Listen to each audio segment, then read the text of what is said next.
How far is too far? Question that has unfortunately slipped into the cracks of the internet in recent years, and one that is in dire need of resurfacing. Since its inception, people have always enjoyed the anonymity the internet has to offer, whether that was downloading a few thousand songs on LimeWire and Napster back in the day, or searching the very fringes of the porn industry. We did it because we could. Because it wasn't us searching those morally depraved things, it was Surfer Bro 69. But pretty soon the limits of what could go online started to stretch, and they continued stretching ever since, but maybe now it'll stop. Because maybe IK is the answer we've actually needed all along.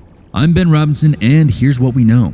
A new IK clue is up, and this week we're looking at a Jack-in-the-Box exploding with candy and some kind of red liquid. Gee, wonder what that could be. And that's it. Simple, elegant, and I admit a bit more puzzling than usual, which I actually appreciate strangely enough. Well, not completely puzzling. The general group of potential victims is rather obvious, but the actual individual in the crosshairs is a bit more obscure. The clue this week is pointing pretty firmly at online prankers, those fun-loving folks spreading a bit of joy, fright, or just plain inconvenience into our daily lives and then profiting off the ridiculous faces that we make.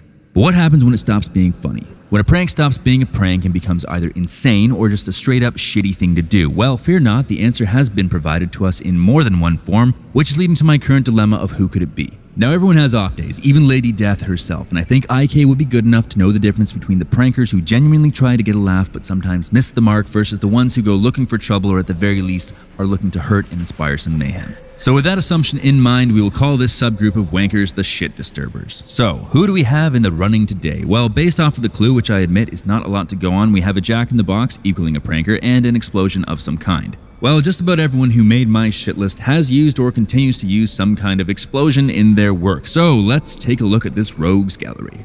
First up is the Leveler. Terrible name, I know, but seeing how the Equalizer was already taken by Denzel, you gotta work with what you got. Now, the Leveler, whose real name is Terrence Polinsky, is arguably the most explosive fellow on the list. His shtick, and he only has the one, is heading out for dinner and enjoying a fantastic 3-course meal, only to midway slip himself some epicac and projectile vomit all over the place. Now, is this too far? Some might say no. After all, there are a number of stuck-up chefs out there that could certainly do with being taken down a peg. But when you learn that he specifically targets open kitchens, it loses some of its charm. Now, in the past, he went on a pretty good run of restaurants, visiting major cities around the world and giving them hell, but people started getting wise and shared his picture with their colleagues, and now 2 years later on, he's having to go through some pretty elaborate disguises just to keep the channel going. So, what do we think? Is this our guy? Let's continue.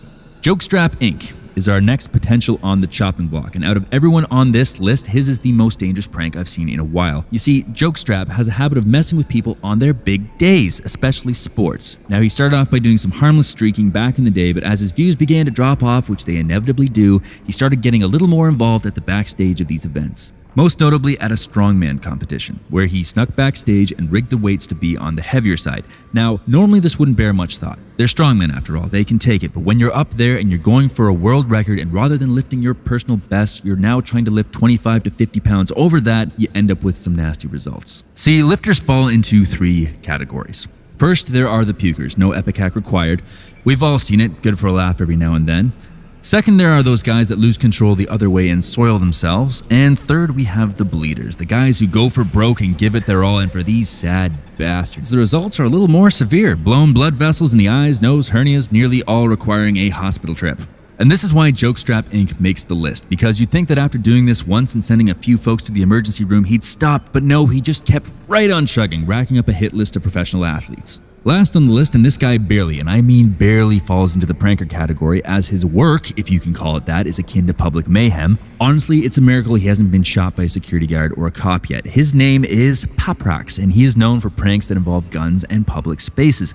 Let's just sit on that for a second. You heard me correctly. He's been arrested a couple times, but nothing has stuck to him so far. I mean, this guy is notorious. His biggest video involved him running through a shopping mall carrying a fake AK-47 and some hella powerful backpack speakers which were playing a track of recorded gunfire. Naturally, mayhem ensued. Other times he's been known to throw paintball grenades onto buses, subway trains. Sometimes it's just fine to drop a bag of firecrackers into an oil drum, covering himself up with blood, and start running through the street. So who could it be? The Leveler, the explosive pranker with a terrible name, Jokestrap Inc. with his campaign of sports sabotage, or Mr. Pop Rocks and his organized pandemonium?